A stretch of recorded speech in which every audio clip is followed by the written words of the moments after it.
Well, good morning, friends and followers. I've been really busy, and today is a big day.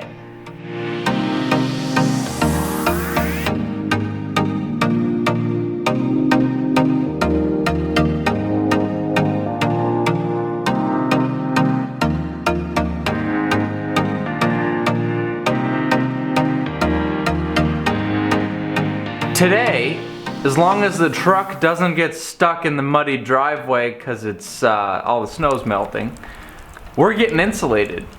The spray foam truck is coming today, and they're gonna shoot the basement, they're gonna spray the sloped ceilings, and they're also going to spray the middle section of the floor of the attic to boost the R value, so we can still have some usable space for storage. Otherwise, we'd have to fill it to like 20 inches deep, and then that would really cut down on the amount of storage. So they're going to spray a couple inches of foam down first and then fill it with cellulose.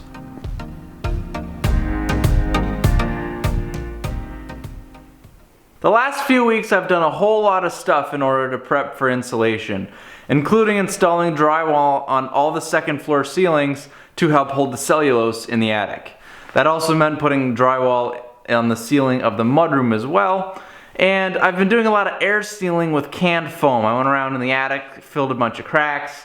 As you can see, I've done a bunch of stuff in the walls. I'm not quite done doing that yet either, but that was some of the stuff I'm doing. We spray foamed around the windows. Dad went and hung plastic on all the windows to protect them from overspray. In addition to the basement and the attic, we're having them spray foam tight areas in the house. Here's an example, and I marked them with orange paint. Areas where we'd have to cut rockwool and it'd be difficult to shove bats inside cracks. Very narrow spaces like that. So we highlighted a few key points here that we'll just have them go with the spray gun and be done with it.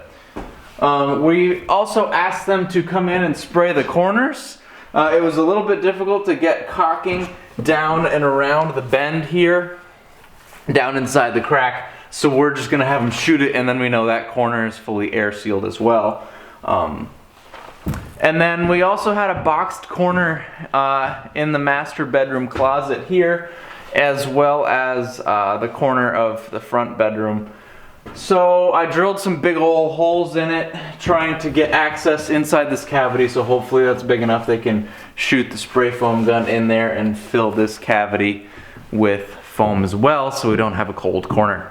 Another important area that we're having them spray foam is all the rim joists or the band joists. I'm not really sure the difference between those two. I've heard them called different things. But the places up between the floor joists all around the band of the second floor, as well as the basement as well, because then that will be nice, tight, air sealed. It's a complicated, kind of funky shaped space, and spray foam will just fill all that void really nicely. I've also crammed the kitchen drain inside of that joist bay, so that'll be encased in foam as well, and hopefully keep it warm enough from freezing.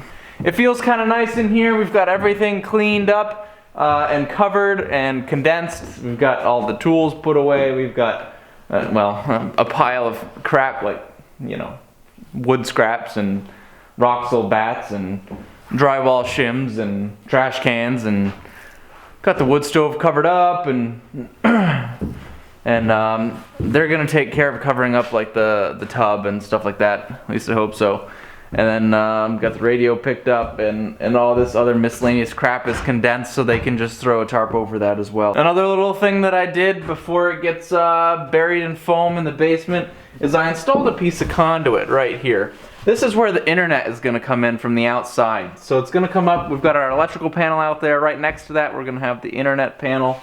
That's going to drop in. So I wasn't sure how we were going to get internet through a finished wall, because it's going to be done in here by the time they come out later this summer to supply us our cable. So I thought, well, I better install some conduit. So I put a piece of 3/4 inch conduit with a sweep on it to make a real nice bend, and I really like the way that turned out. So This just sticks out through the wall. It can be insulated and sealed in. It goes down and it sticks out into the basement for easy wire feeding later. So the next shots you'll see is a whole bunch of purple foam. That is Corbond closed cell spray foam. That's what they're shooting today. Thanks for tuning in.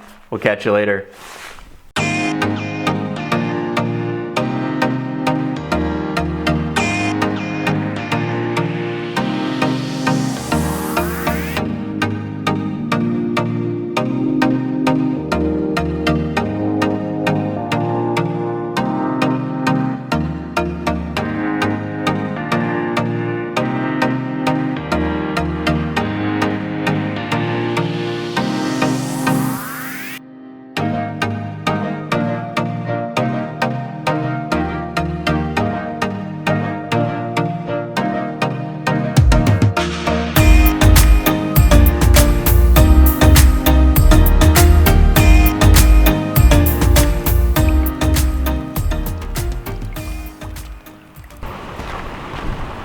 Good morning.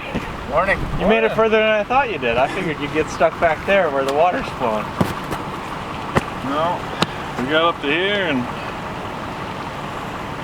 the tank a little bit. Jeez. Oh yeah. That's funny. This hasn't been the soft spot before. It's usually back there. Well, that's nice and rocky right there. We had a good run on it, but right around there is where it started to spin. Get a little loose. Yeah.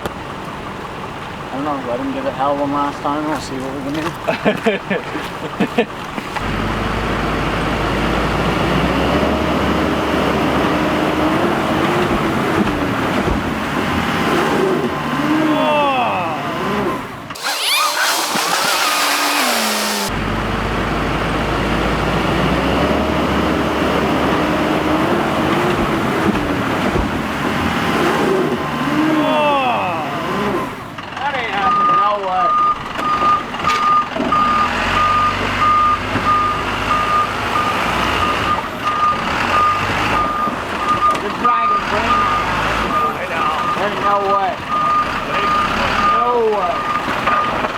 Thank you, Vermont.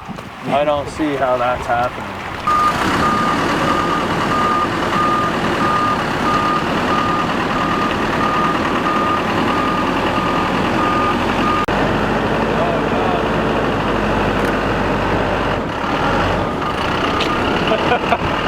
That was all me. Yeah. Not good.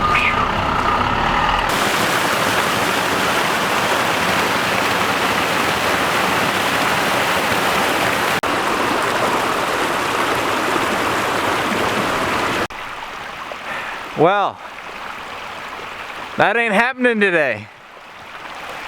Truck got belly hung on these nice deep ruts. Well, there wasn't ruts, he made ruts. I actually thought he'd get stuck right here, because this has kind of been the squishy spot earlier in February when it got warm.